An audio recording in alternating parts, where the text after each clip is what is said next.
آج کی رات سے وابستہ ہے، اور ہم نے یہ جو 10 روزہ مجالس سجائی محرم الحرام کی، اس کا خلاصہ آج کی رات ہے۔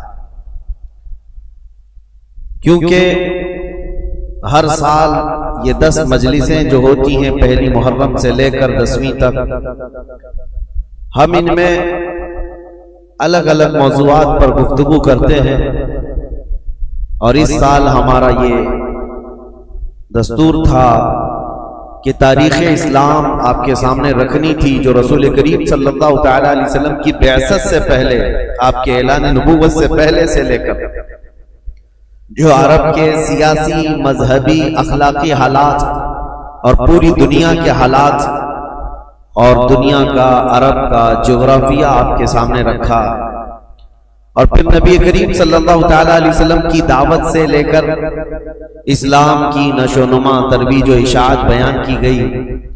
اس 10 روزہ مجالس میں پھر آپ نے چاروں خلفائے راشدین کے زمانے اور ان کے زمانوں میں ہونے والی فتوحات اسلامیہ اور عظیم عظیم کارنامے اس سال آپ کو سنائے گئے۔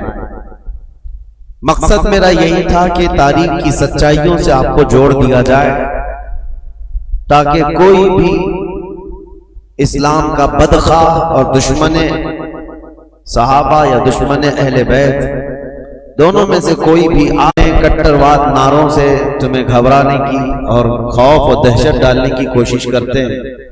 ہو سکتا ہے وہ بچے ڈر جائیں جن کو تاریخ یاد نہ ہو، اور جنہیں تاریخ یاد ہو تو ان کی زبان پر تو یہ شعر آنا چاہیے، ٹل نہ سکتے تھے جنگ میں اگر اڑ جاتے تھے، پاؤں شیروں کے بھی میدان سے اکھڑ جاتے تھے، حق سے سرکش ہوا کوئی تو بگڑ جاتے تھے، ارے تیغ کیا چیز ہے ہم توپ سے بھی لڑ جاتے تھے۔ ہمیں ان تمام چیزوں سے گھبرانے اور ڈرنے اور خوف کرنے کی ضرورت نہیں ہے۔ عزیزان گرامی اوقات، آج کے دن سے میں نے اعلان جیسے کیا تھا کہ اب تاریخ کو ہم آگے لے کر کے چلتے ہیں۔ امیر معاویہ کی خلافت کا دور، ان کے حکومت کا دور ختم ہوا 60 ہجری میں۔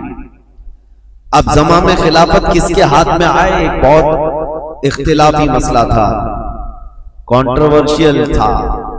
صحابہ اس وقت تھے اور بڑے بڑے تابعین بھی موجود تھے، لیکن چونکہ آپ نے تاریخ سماعت کی ہے کہ حضرت عثمان غنی کے قتل کے بعد سے حالات کس قدر بدلتے چلے گئے تھے، اور حضرت علی کرم اللہ وجہہ الکریم کا زمانہ خلافت جو 5 سال 5.5 سال چلا، یہ آپسی اختلافات کی نظر ہو گیا، مسلمانوں کی آپس میں جنگیں ہونے لگی، اور اس میں بھاری نقصان ہوا۔ 2 جنگوں میں اگر آپ اندازہ کریں، ایک جنگ میں 12,000 لوگ قتل ہوئے اور دوسری جنگ میں 70,000 لوگ قتل ہوئے۔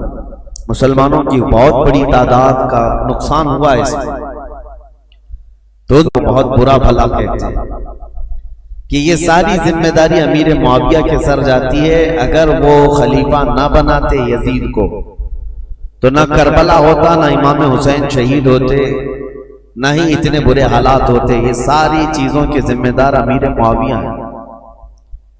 یہ سوال ایسا گردش کرتا ہے کہ ہمارے بھی بھولے بھالے لوگوں کے دلوں میں یہ بات آتی ہے کہ امیر معاویہ کو یہ نہیں کرنا چاہیے تھا، اپنے نالائق بیٹے کو خلیفہ کیسے مقرر کر دیا۔ پہلی چیز تو یہ ہے کہ کوئی ایک روایت بھی ایسی ثابت نہیں کہ جس میں امیر معاویہ یہ جان بوجھ کر کے کہ اس کا فسق و فجور، اس کی نالائقی ان کو معلوم تھی، اس کے باوجود بنایا، ایسی کوئی روایت نہیں۔ ان کے زمانے میں یا ان کے سامنے یزید کا فسق و فجور علل اعلان نہیں تھا، ورنہ تو وہ صحابی رسول ہیں۔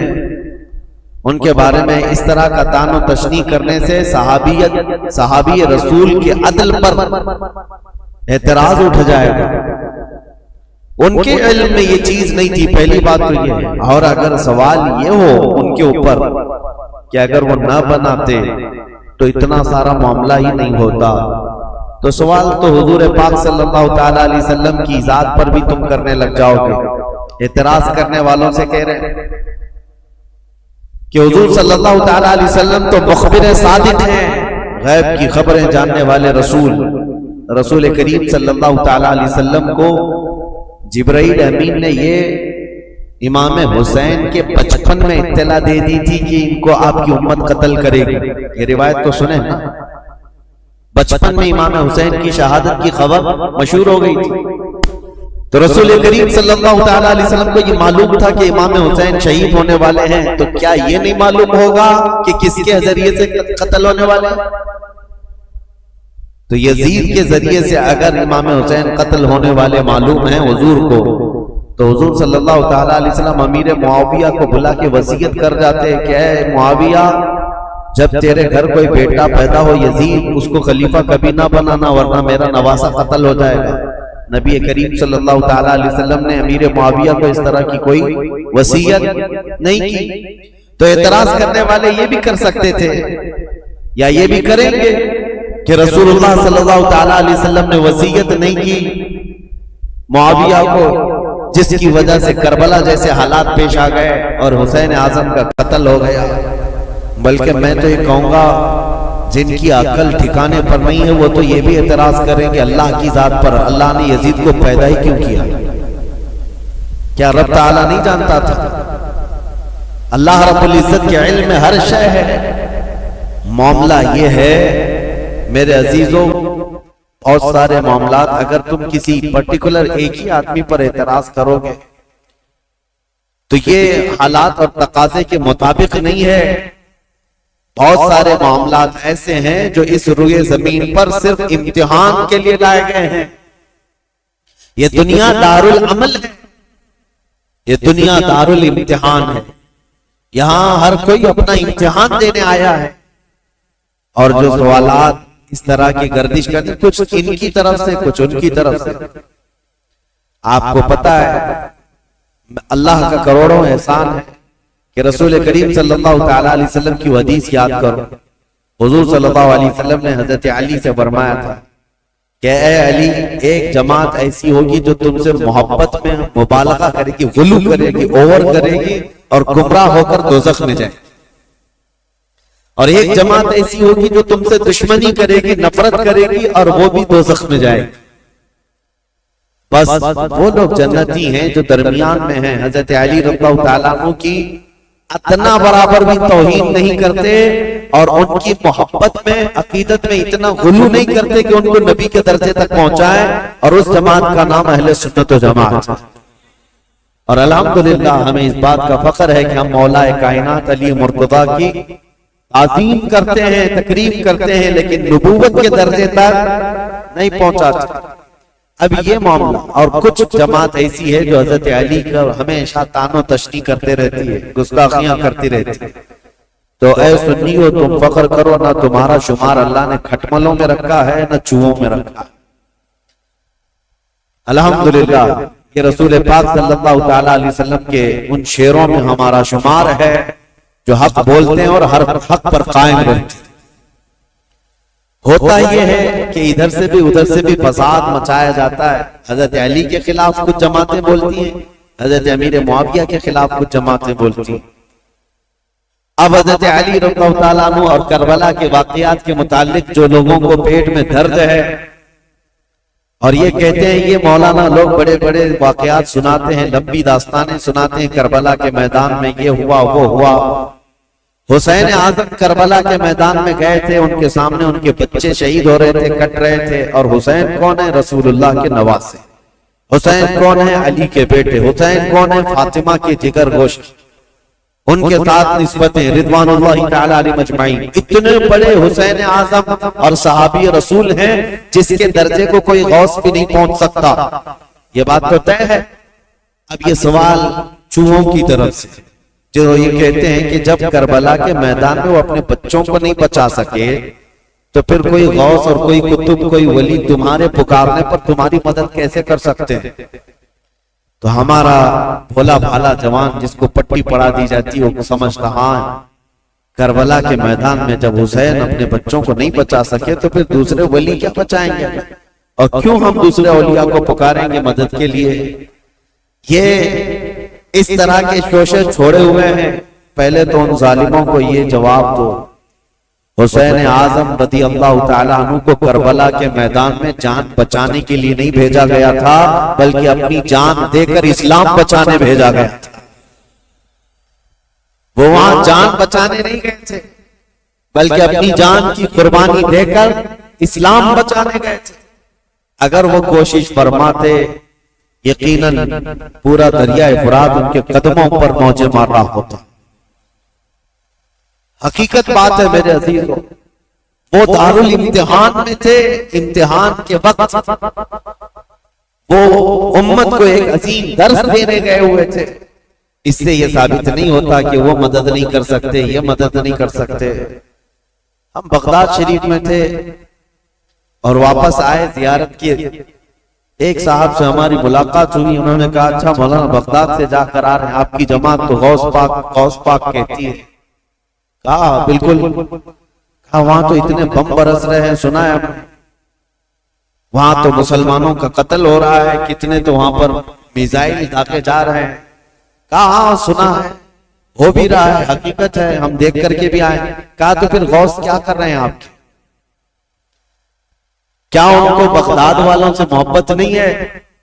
میں نے ان سے سوال کیا، غوث پاک کو بغداد والوں سے جتنی محبت نہیں ہوگی، اس سے کروڑوں درجے اللہ کو مومنوں سے محبت ہے۔ میں پوچھا اللہ کیا کر رہا ہے؟ یہ ولی کا مقام بعد میں ہے، اللہ کیا کر رہا ہے؟ کیا اللہ تعالیٰ کو ان مومنوں سے محبت نہیں ہے؟ نادانوں، اگر یہی سوال کرنا ہو تو پھر بدر میں، احد میں، خندق میں، ہر جگہ سوال یہ کرنا پڑ جائے گا کہ رب تعالیٰ نے مومن جماعت کی نصرت کیوں نہیں کی؟ جب دارالامتحان میں ہوتا ہے کوئی امتحان کے میدان میں، تو یہ نہیں دیکھا جاتا کہ اس کی جان بچ رہی یا کون بچا رہا ہے، بلکہ یہ دیکھا جاتا ہے کہ اس کے قدم کتنے مضبوط ہیں۔ استقامت کا امتحان ہوتا ہے۔ بہرحال سوالات بہت، اعتراضات بہت، اور ہمارا وقت اس میں ختم ہونا چلے جائے۔ ہم تاریخ کی طرف آتے ہیں۔ معاویہ بن ابی سفیان رضی اللہ تعالیٰ عنہما، ان کے انتقال کے بعد یزید تخت خلافت پر بیٹھ گئے، جبکہ بڑے صحابہ کی منظوری نہیں تھی، اتفاق نہیں تھا۔ اور جو صحابہ موجود تھے اس میں حضرت عبد الرحمن بن ابو بکر، حضرت ابو بکر صدیق کے بیٹے عبد الرحمن، حضرت عمر کے بیٹے عبداللہ، حضرت زبیر کے بیٹے عبداللہ بن زبیر، یہ بڑے صحابہ اس وقت تھے، اور حضرت حسین ابن علی رضی اللہ تعالی، ان چاروں نے انکار کر دیا تھا کہ یزید کی تولیت یا اس کی خلافت کو ہم تسلیم نہیں کرتے۔ اب مسئلہ یہ ہوا کہ یزید بیٹھتے ساتھ ساری جگہوں پر خط لکھنے شروع کر دیے کہ میری بیعت لے لو، اپنے باپ، میرے باپ نے اعلان کیا ہے اپنے انتقال سے پہلے، لہذا میں امیر المومنین۔ کوفہ میں، بصرہ میں، سب جگہ یزید کی بیعت شروع ہو گئی۔ اب مسئلہ آ جاتا تھا مدینے کا، اور یہ چاروں بڑے صحابہ مدینے میں تھے، تو یزید کو ڈر انہی لوگوں سے تھا کہ یہ چار لوگ اگر منع کر دیے اور انکار کر دیے تو پورے حجاز میں میرا بیڑا غرق ہو جائے، اور ان چاروں میں کوئی ایک بھی کھڑا ہو گیا اپنے خلیفہ ہونے کا اعلان کرتے ہوئے تو آدھی دنیا ان کی طرف مائل ہو جائے گی، اس لیے کہ یہ چاروں بڑی عظمت والے ہیں، ایک صدیق اکبر کا بیٹا، ایک فاروق اعظم کا بیٹا، ایک حیدر کرار کا بیٹا، ایک عبدالزبیر رضی اللہ تعالیٰ عنہ کا بیٹا، تو یہ عشرہ مبشرہ کے بیٹے ہیں اور ان کی نسبتیں بھی بڑی ہیں، اور یزید کہاں، اس کی کون سی نسبت؟ یہ تو حضرت امیر معاویہ رضی اللہ تعالیٰ عنہ کے گھر میں ان کی امارت کے زمانے میں پیدا ہوا، یعنی جب وہ گورنر تھے اس زمانے میں پیدا ہوا۔ ان چاروں صحابہ سے عمر میں بھی چھوٹا، اور عمل کا تو دور دور تک کوئی واسطہ ہی، کیونکہ تاریخ میں یہ ساری چیزیں محفوظ ہیں آج بھی۔ یزید دن رات عیاشی میں مبتلا رہا، کیونکہ اس نے عمارت دیکھی تھی اور مالداری دیکھی تھی، جس کی وجہ سے اس کے فسق و فجور کا سب بعد میں لوگوں کو پتا چلا جب وہ تخت پر بیٹھا، بندروں کو کھلانا، نچانا، کبوتر بازی کرنا، اور باندیوں سے اور غلاموں سے رقص کروانا، یہ ساری چیزیں اس کے ساتھ موجود تھی۔ اب یہ خبریں جب مشہور ہو گئی تو کیا جو رسول اللہ کے صحابہ ہیں ایسے شخص کو امیر تسلیم کر سکتے تھے جنہوں نے خلفائے راشدین کا زمانہ دیکھا، جو چاروں خلفاء کا زمانہ دیکھے ہوں اور جو خود رسول اللہ کو دیکھے ہوں، تو وہ اس عظیم اسلام کے دامن میں کسی ایسے شخص کو برداشت کر سکتے تھے؟ ہمارا اور تمہارا حال الگ ہے. ہم نے ہر طرح کے امیروں کو دیکھا ہے، ہر طرح کے حاکموں کو دیکھا ہے، چوروں کو بھی دیکھا ہے، ڈاکوؤں کو بھی دیکھا ہے. ہمارے سامنے کسی نئے لیڈر کو لا کر اس کی تعریف کر دی جائے تو ہو سکتا ہے پھسل جائیں، کیونکہ بروں کو ہی دیکھتے آئے. لیکن وہ چار صحابہ جو مدینے میں ہیں، ان کا حال تو ایسا تھا جنہوں نے رسول اللہ کو دیکھا، جنہوں نے صدیق اکبر کا زمانہ دیکھا اور فاروق اعظم کی عدالت دیکھی ہے، عثمان بن عفان کی سخاوت دیکھی اور حیدر کرار کی شجاعت دیکھی ہے. یہ خلفائے راشدین کا سنہرا دور دیکھے ہوئے صحابہ، ان کے سامنے کوئی آ کر کے یہ کہے دن رات عیاشی کرنے والا، باندیوں کو نچوانے والا اب مسلمانوں کا امیر المومنین بن گیا ہے، خلیفہ وقت ہے، کیسے تسلیم ہو سکتا ہے؟ ہوا یہ کہ اس نے بلا کر مشورہ لیا. مدینے میں اس وقت جو گورنر تھے ولید بن عقبہ، ولید بن عقبہ کو اس نے ایک خط لکھا اور کہا یہ جو بڑے لوگ موجود ہیں مدینے میں ان کو بلاؤ. عبد الرحمن بن ابو بکر، عبداللہ بن عمر کر کے ان کو میری بیعت لے لینا، تم وکیل بن جاؤ. ابھی تک حضرت امیر معاویہ کے انتقال کی خبر مدینے نہیں پہنچی تھی، سب جگہ مشہور نہیں ہوئی تھی. تو یزید کا خط آیا ولید بن عقبہ کے ہاتھ. ولید بن عقبہ ایک نرم دل آدمی تھا، لیکن پڑھتے ہی خط کو کانپنے لگ گیا. کہا یہ تو بہت بڑا کام ہے میرے سر پر جو ڈالا گیا ہے، یزید کو تو یہ لوگ تسلیم کر ہی نہیں سکتے، کیا کیا جائے؟ تو وہ ظالم مروان جس کی تاریخ ہے آپ نے سنا، حضرت عثمان ابن عفان کی مہر جس نے چرائی تھی، ان کے قتل کا جو سبب بنا تھا، مروان موجود تھا. اس سے ولید بن عقبہ نے مشورہ کیا کہ کیا کرنا چاہیے. کہا چاروں کو بلاؤ اور ان کے سامنے یہ مسئلہ رکھو، کہو کہ امیر معاویہ کا انتقال ہوا اور وہ اپنے انتقال سے پہلے اعلان کر کے جا چکے ہیں ان کا بیٹا خلیفہ ہے، لہذا تمہیں یہ بات ماننی پڑے گی اور بیعت کر لو. اگر وہ یہاں پر نہیں مانتے تو ان کا قتل کر دو. مروان نے سیدھے قتل کا مشورہ دیا. یہ بڑے صحابہ کے متعلق ولید بن عقبہ نے کہا ہرگز میں اپنے ہاتھ کو ان کے خون سے رنگین نہیں کر سکتا. پھر بھی اس نے بلوایا. یہ چاروں صحابہ کو جیسی بلایا گیا، حضرت حسین ابن علی رضی اللہ تعالی، اگرچہ مدینے کو خبر نہیں پہنچی تھی حضرت امیر معاویہ کے انتقال کی، لیکن چاروں کو احساس ہو گیا کہ گورنر اگر ہمیں بلا رہا ہے تو یہ ملک شام کی آئی ہوئی کوئی خبر ہے. وہ اپنی تیاری سے ہی گئے تھے. حضرت امام حسین اپنے چند ساتھیوں کو لے گئے تھے اور کہا میں اندر جا رہا ہوں، اگر آواز بلند ہو جائے تو تم آ جانا اور پھر معاملات طے کیے جائیں گے. حضرت حسین، حضرت عبداللہ بن زبیر، عبد الرحمن بن ابو بکر اور حضرت عبداللہ بن عمر، یہ چاروں دارالحکومت میں آئے، گورنر ہاؤس میں. اور اس وقت ولید بن عقبہ موجود تھا اور مروان بھی موجود تھا. اس نے خط پڑھ کر کے سنایا یزید کا خط آیا ہے اور وہ خلافت کا حقدار تھا، اس لیے امیر معاویہ نے اس کے خلیفہ ہونے کا اعلان کر دیا، لہذا میں اس کا وکیل ہوں، یزید امیر المومنین کی طرف سے میں تم سے بیعت لیتا ہوں. حضرت عبد الرحمن بن ابو بکر وہ موجود تھے اور یہ دونوں صحابہ عبداللہ بن زبیر، عبداللہ بن عمر، یہ کھڑے ہو گئے.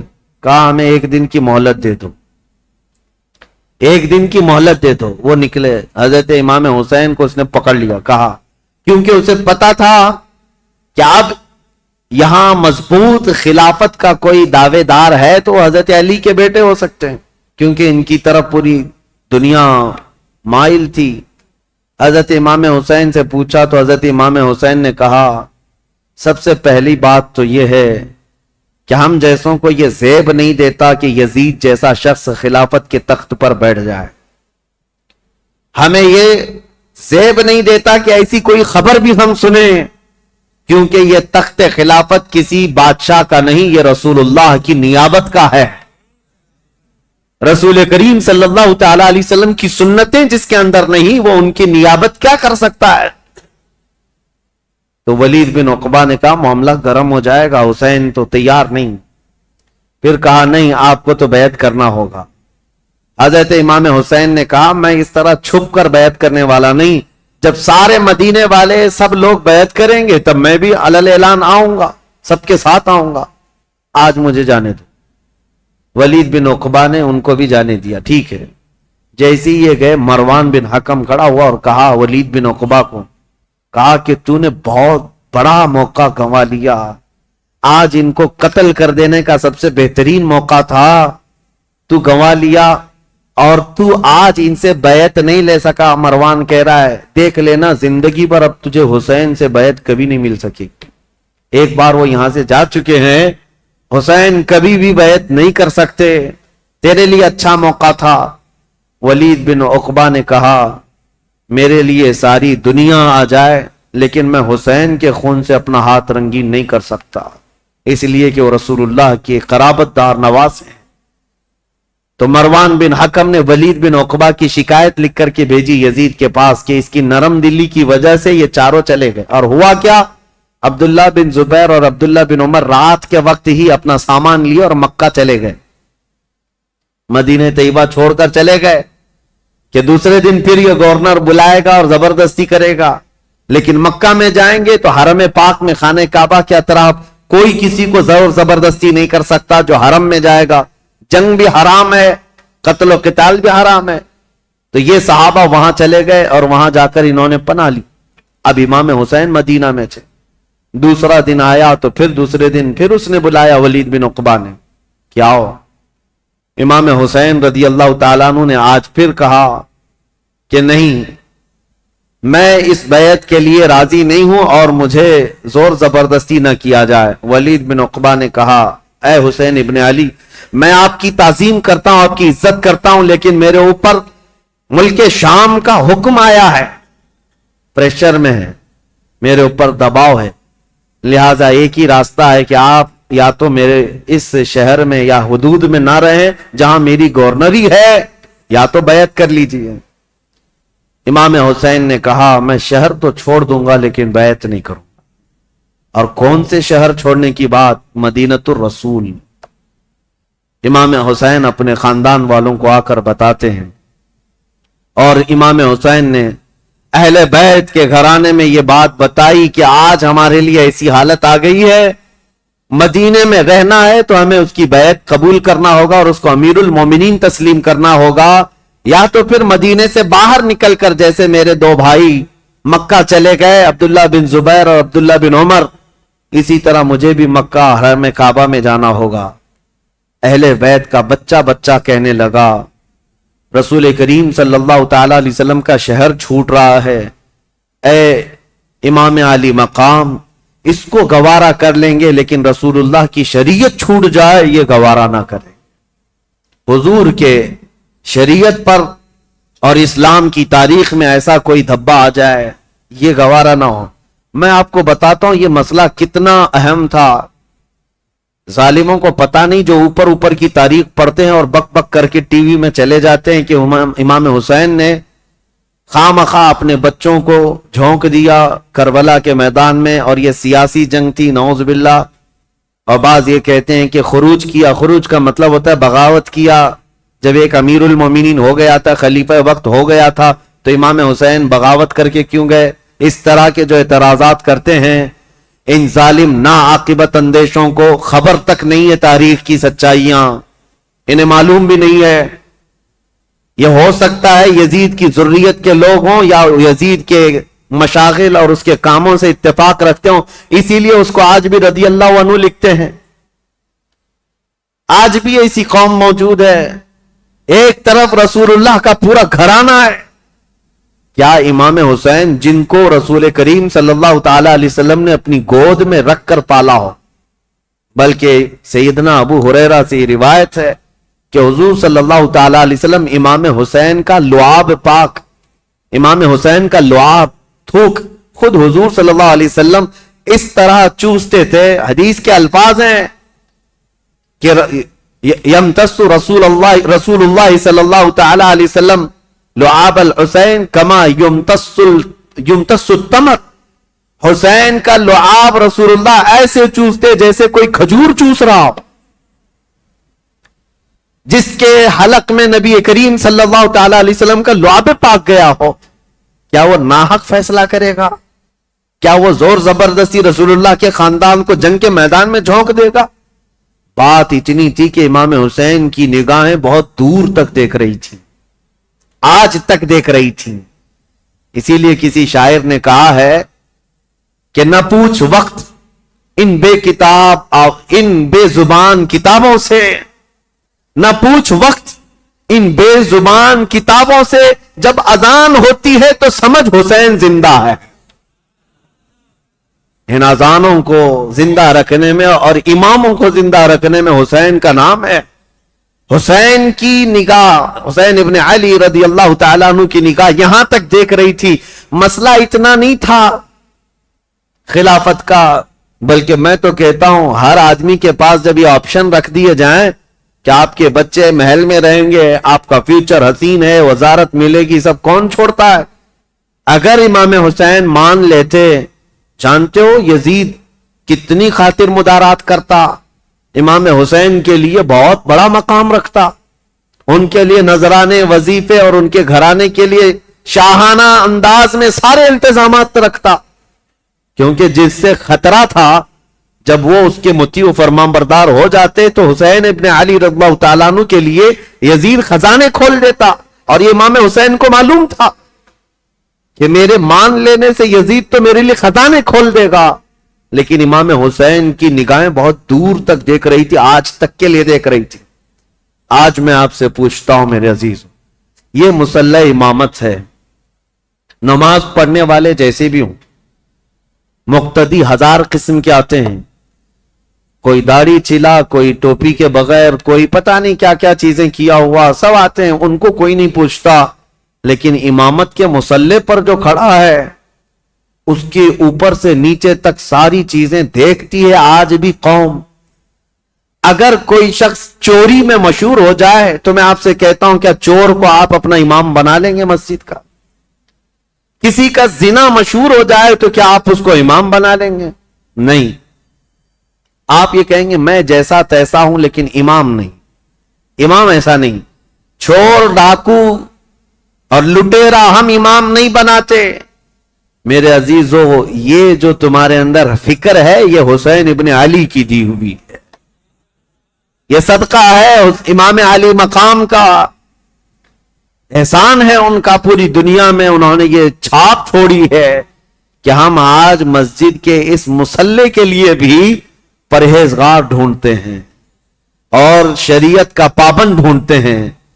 اگر امام حسین اس وقت یہ کر جاتے، یزید کے ہاتھ میں دے کر بیعت کر لیتے، تو آج کوئی بھی اس بات کو دلیل بنا لیتا، میاں آپ فلاں امام پر اعتراض کر رہے ہیں، رسول اللہ کے نواسے نے امام مان لیا تھا شرابی کو، تو ہم کیوں نہیں امام بنا سکتے؟ ہر ایک کے لیے دلیل بن جاتی. اسی لیے میرے عزیزو، خالی وہ وقتی جنگ نہیں تھی، قیامت تک کے لیے فیصلہ تھا، قیامت تک کے لیے دلیل بننے والا تھا ان کا عمل. اسی لیے امام حسین کو بہت بڑا فیصلہ لینا پڑا، بہت بڑا فیصلہ لینا پڑا. اگر میرے نکلنے سے صرف میرے گھر کا ہی مسئلہ تھا تو یہ الگ بات ہے، لیکن میرے نکلنے سے آنے والی نسلوں کے لیے بھی ہے تو مجھے 1000 بار سوچنا پڑے گا. امام حسین کے سامنے یہ چیلنج تھا کہ وہ رسول اللہ کے نواسے، جن کے لیے میرے آقا نے یہ فرمایا حسین منی وانا من الحسین، حسین مجھ سے ہیں اور میں حسین سے ہوں.